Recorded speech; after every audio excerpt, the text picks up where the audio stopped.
Oh, and in doing so, says Paul Wolfowitz, we could naturally take the major oil fields in Iraq, thus cutting off Saddam from his main revenue source. Or, in other words, he said, making Saddam, quote, the mayor of Baghdad. He would only have power in Baghdad. He would be cut off from the north and south of his country. In this moment, I can almost see George Bush's ears like literally perking up when he hears this last part about cutting off the oil supply. After all, Bush was a former Texas oil man, and he knew the importance of having access to oil. So this plan sort of intrigued Bush, and he literally said to Paul Wolfowitz, quote, why didn't you bring this up in the meeting? And Wolfowitz is like, well, I didn't want to step on the toes of my superiors. And Wolfowitz, we know you just wanted to cozy up against the president and plant the seed of how easy it would be to take over Iraq. So put yourself in George Bush's shoes for a second. Your country was just brutally attacked on your watch, and you are completely at a loss of what to do. There's no clear, easy target to retaliate against. After a day of meetings of sitting around trying to figure out how to retaliate, George Bush is realizing that retaliating against a tiny group of terrorists living in caves in Afghanistan is like trying to hit smoke with a baseball bat. Kind of impossible. What George Bush wanted and felt like he needed, and it turns out what a lot of American lawmakers also wanted, was a clear, decisive target. Not to try to hit smoke with a baseball bat, but a nice, solid hit. A home run. So I believe this day at Camp David, 4 days after 9/11, is when President Bush decided that he would find a way to invade Iraq, to make Americans and himself feel like he was actually doing something definitive, like toppling dictators, as a rebuttal to the terrible attacks of 9/11.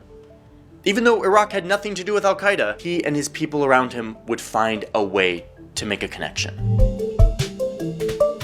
If they're harboring terrorists, why not go in and get them? Well, the evidence is pretty conclusive that the Iraqis have indeed harbored terrorists. So over the next year, this seed that Paul Wolfowitz really planted and nourished in George Bush's mind starts to spread to everyone around him. And they start to find a way to sell the American public on this idea of war with Iraq. They get the British on board, and soon there's a full-blown debate which revolves around this story that Saddam has really big, terrible weapons, and that he will likely give those weapons to terrorists who will strike the United States in another 9/11 type attack, but way worse. The debate about the war against Iraq has divided many along the political spectrum. Real concern about this Russian war. And Bush just kept saying weapons of mass destruction over and over again because he learned that short phrase. Very dangerous weapons of mass destruction into this country. But wait, hold on a second, don't be fooled.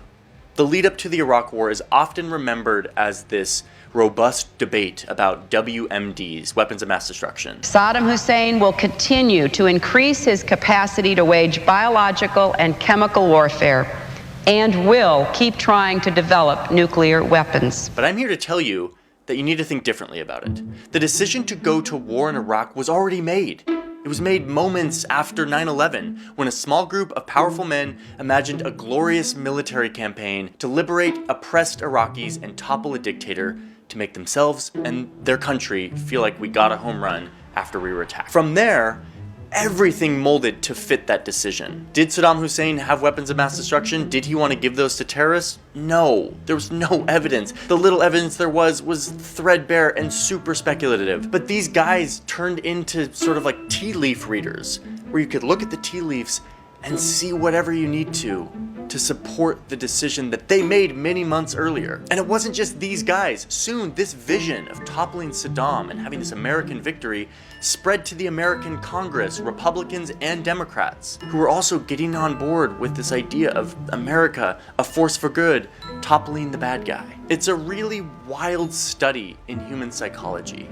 When you're a true believer in something, you really, really believe that you need to do something, everything you see confirms what you want to believe or what you need to believe. We all do it, but it's just scary when our leaders are doing this, and they're doing it on beliefs and decisions that have deep ramifications for human suffering. So yeah, you can go over the debates and the intelligence and the back and forth on whether or not Saddam had weapons of mass destruction. It was all a show to help these people confirm what they already decided they wanted to do. So by the end, after weapons inspectors had done like 700 inspections and found no weapons, this group of guys eventually just start resorting to full-on lying. Dick Cheney gets up in a speech and says, Simply stated, there is no doubt that Saddam Hussein now has weapons of mass destruction. well, there was plenty of doubt. In fact, he simply stated there can be no evidence that Saddam has WMD, was the reality at the time. Even the Secretary of State, Colin Powell, who was totally against this fanciful vision of going and invading Iraq,